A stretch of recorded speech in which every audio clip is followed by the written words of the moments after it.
c'est un porteur hippomobile. Donc c'est un engin qui est conçu pour intervenir dans des milieux, des espaces naturels sensibles, là où des engins mécaniques plus lourds pourraient marquer les sols et donc dégrader le milieu. L'avantage de cet appareil, c'est sa légèreté et sa maniabilité. Il est tracté par 2 chevaux qui, eux, justement, ont la faculté de ne pas créer d'orniérage et donc toujours pour protéger les sols dans les milieux sensibles. On a une capacité de chargement d'environ 4 à 6 terres. Le chargement et le déchargement s'opèrent avec une grue hydraulique. Donc la grue ne sert que pour le chargement et déchargement. Donc le moteur n'est allumé que pour ces phases-là.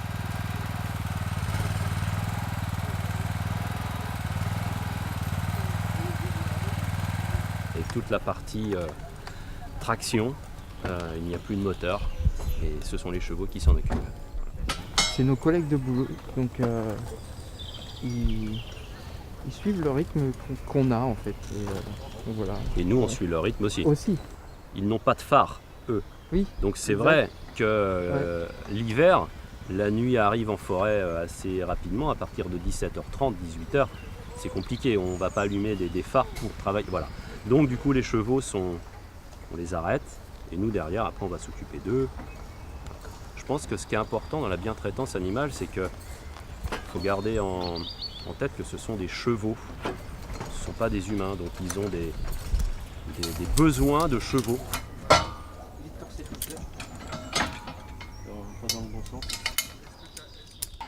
Nous sommes concepteurs et fabricants depuis 1991 et le réseau Fer à Cheval est venu me demander de fabriquer du matériel. Bon, après moi dans ma philosophie, je ne veux pas d'accessoires motorisés, je veux, pour être, comme vous le dites, pur, je veux que ça soit juste la traction qui fait le travail. Donc pas de pièces en mouvement et donc une durée de vie de ces matériels extrêmement longue. Moi j'ai toujours été vers cette simplicité et avec des bilans carbone quasiment positifs souvent et le moins d'énergie possible. C'est pour ça qu'on arrive à ça, c'est pour ça qu'on peut transposer notre expérience qu'on a actuellement au cheval. Le cheval bien sûr c'est un animal, il a toute sa place, il a sa place dans la biodiversité et du coup lui redonner de l'utilité, eh bien on agit en même temps pour la biodiversité et la nature. Et c'est pour ça que personnellement je suis en passion avec ce genre de matériel et le développement, parce que ça va tout à fait avec mes convictions d'éviter tout ce qui est produits chimiques dans l'agriculture et préserver la vie animale.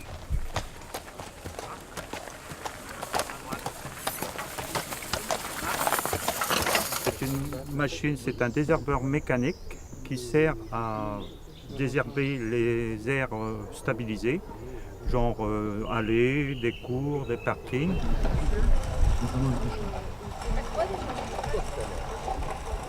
Nous travaillons avec des chevaux de très gros tons. Actuellement, avec l'interdiction des désherbages chimiques, on passe beaucoup plus au désherbage mécanique. Donc c'est un outil qui est censé se développer de plus en plus.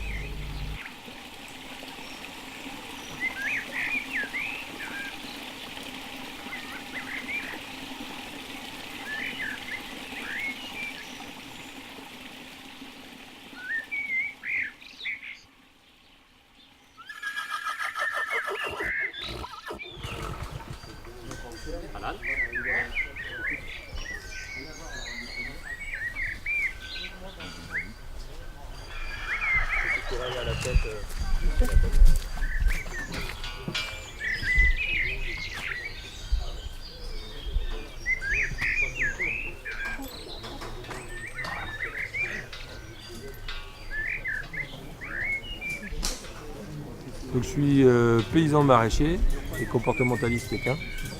Donc pendant la manifestation, là, j'ai participé aux conférences sur le bien-être animal, voilà, la bientraitance. Et sinon, là aujourd'hui, je vais participer à la caractérisation des chevaux qui sont prévus être achetés par la ville d'Hennebeau. Donc en fait, tout ce que vous voyez derrière là, c'est des épreuves qui vont permettre d'évaluer le tempérament des chevaux qui sont destinés à travailler en milieu urbain. Donc l'idée c'est de les faire passer dans des situations où ils vont être confrontés à des stimuli extérieurs et on va évaluer leur réaction par rapport à des problèmes environnementaux. La ville d'Hennebont nous a sollicité pour évaluer les chevaux.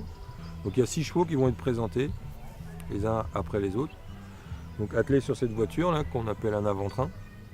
Ils vont faire le parcours et pendant ce parcours on va évaluer leur comportement, leur qualité, à réaliser le travail qu'on va leur demander en ville.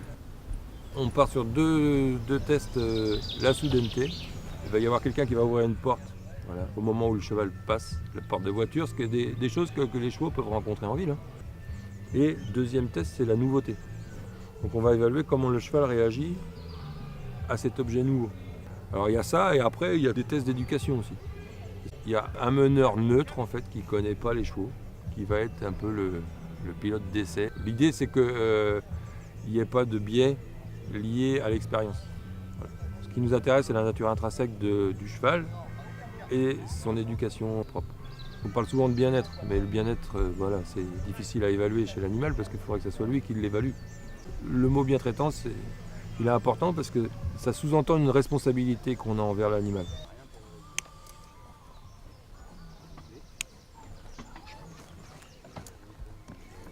Depuis 2 ans, on développe un matériel qui permet de mesurer les efforts en fait, des chevaux en continu. On a un capteur dynamométrique, donc il mesure l'effort de ce qu'on appelle l'avant-trait, c'est-à-dire la partie avant du trait, juste derrière le collier. Ce capteur envoie ses données à un boîtier master et ensuite le boîtier master va transmettre par un système radio à un récepteur qu'on peut avoir au poignet. Alors l'intérêt c'est de mieux percevoir les efforts que fait le cheval et surtout la variation de ces efforts en fonction de la pente, en fonction des outils qu'on va utiliser, par exemple des outils aratoires en agriculture, en fonction de l'état du sol, en fonction des techniques qui vont être utilisées. Et ben, l'effort va changer et c'est souvent difficile, même pour un bon meneur, d'estimer précisément ces différences. C'est l'objectif en fait, c'est que le meneur prenne conscience à quel moment on a des variations d'effort, éventuellement à quel moment le cheval est dans ce qu'on appelle dans la zone rouge, c'est-à-dire qu'il dépasse 100 kg d'effort, et puis ensuite d'adapter par exemple sa façon de mener au niveau des démarrages, d'avoir un menage plus souple, ou de choisir un itinéraire en forêt qui va être un itinéraire moins pentu. Là, on en a parlé ces jours, par exemple dans des collectes de déchets, et bien d'adapter le déplacement du véhicule dans la ville de façon à ce qu'on ait des efforts minimums, c'est-à-dire qu'on monte à vide pour redescendre en charge plutôt que l'inverse. En fait, ce qui nous intéresse, c'est que chaque utilisateur, il a une situation d'utilisation qui lui est propre. Et donc, c'est avec ses outils, avec ses chevaux, qu'il faut qu'il ait des données. S'il a un tableau de données général, il ne va pas forcément en faire grand-chose. De plus en plus, on a des associations qui vont lutter contre l'utilisation des chevaux, qui ne sont pas d'accord avec le travail des chevaux, en prétendant par exemple qu'ils sont maltraités. Et c'est vrai que d'avoir des données, on va dire, chiffrées, qui sont non discutables des valeurs d'effort, permet de leur montrer qu'effectivement on est dans des zones de confort et qu'on ne va pas être dans des zones rouges et mener les chevaux à des efforts trop importants pour leur résistance.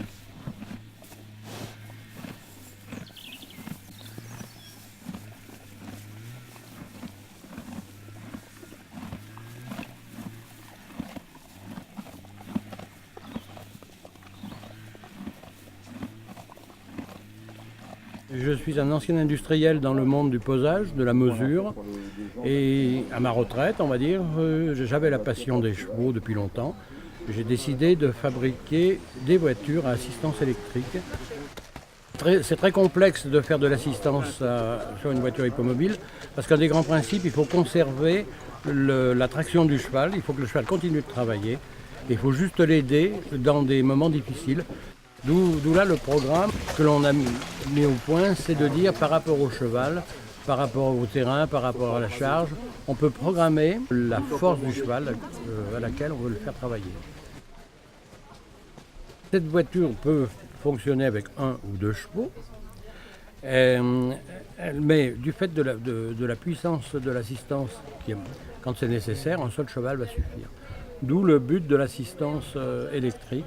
Ça nous permet dans les villes notamment d'avoir des voitures avec des citernes à eau de 1000 litres ou 1500 litres. Les rues dans certaines villes sont petites, pas faciles d'accès, et de faire tout ce travail avec un seul cheval.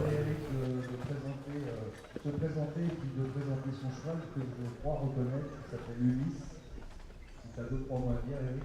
Le bien-être, c'est un souci du quotidien. C'est quasi une évidence, quoi. Ça démarre dans les soins du quotidien, l'alimentation, veiller à la bonne santé. Et puis après, en termes d'utilisation, avoir la capacité à bien préparer les chevaux physiquement pour l'effort qu'on leur demande. La qualité du matériel qu'on utilise, les voitures et harnais adaptés pour que ça se passe bien et que ça dure surtout, parce que c'est un investissement sur le long terme. Mettre des chevaux, c'est du temps et quand ça se passe bien, on a envie que ça dure le plus longtemps possible. Donc c'est vraiment, pour nous qui sommes utilisateurs au quotidien, c'est vraiment un souci de tous les jours, quoi, de veiller à ça. Un cheval est en mesure de distinguer un individu bienveillant, bien traitant d'une personne négligente, voire malveillante. Un cheval qui mord, un cheval qui tape, un cheval qui botte, ça va être une défense face à une agression lorsqu'il n'a pas la possibilité de fuir. Dans le travail, un cheval qui va toujours précipiter son allure, qu'il va falloir retenir avec excès, notamment par le biais de la main, c'est signe d'un inconfort, voire d'un mauvais traitement. Et le cheval va mettre en place ce pourquoi il est taillé, même si les chevaux de trait sont plus musculeux, c'est la fuite en avant. Les chevaux nous voient arriver de loin avec nos gros sabots, si je peux dire, lorsqu'on a le licol sur l'épaule ou pas, pour aller les chercher pour travailler ou simplement leur faire une petite caresse au pré, passer un bon moment avec eux. Ils vont tout de suite voir notre attitude. Ils vont être en mesure de déceler ce qu'on a derrière la tête. Et le premier signe, c'est de savoir si le cheval nous tourne le dos en couchant un peu les oreilles ou s'il vient vers nous de lui-même. Ça, c'est une des choses les plus parlantes sur la relation et comment dire, son ressenti avec nous. On n'est pas à l'abri, oui, d'avoir des gestes de main qui sont plus durs, un comportement agacé qui va générer du stress tout simplement, sans parler de maltraitance physique ou de signes extérieurs. Notre comportement peut générer un stress sur les chevaux comme sur nos collègues. Et ça, je ne vais pas dire que c'est inévitable, mais ça arrive à nous de travailler là-dessus. Oui.